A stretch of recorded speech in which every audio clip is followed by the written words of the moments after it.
প্রতিদিনের চিন্তা ও প্রার্থনা। 26 এপ্রিল। দিনের প্রধান চিন্তা। অন্য লোকের অর্জিত যে জ্ঞান, তাহা আমাদের কোনো কাজে লাগে না। মুখস্থ করা যায়, মৃত্যু ওরে নহে তোর জীবনের শত্রু, অন্ধকার রজনীও করে না হরণ তোমার অন্তরের দৃষ্টি। অজ্ঞান এক আলোহীন অবগুণ্ঠন, জানো নাকি তুমি? উপদেশ। যে জ্ঞান অপরের কাছে চাহিয়া পাওয়া যায়, তাহা অনিশ্চিত। অভিজ্ঞতার মধ্য দিয়া সে জ্ঞানকে আমরা নিজস্ব করিয়া লইব। যদি আমরা বাহিরে গিয়া জ্ঞান অর্জন করি, তাহা নিজস্ব ধন হয় না।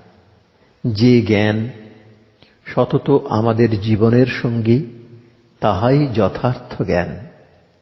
ইহা যেন একটি প্রদীপের মতো সর্বদা আমাদের হাতে থাকে।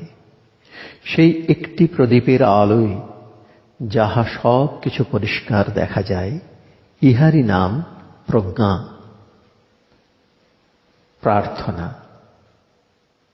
হে প্রভু, সর্বজ্ঞানের অধিকার আমার অন্তর নিবাসী আত্মা, তোমার সঙ্গে নীরবে আলাপ করিব।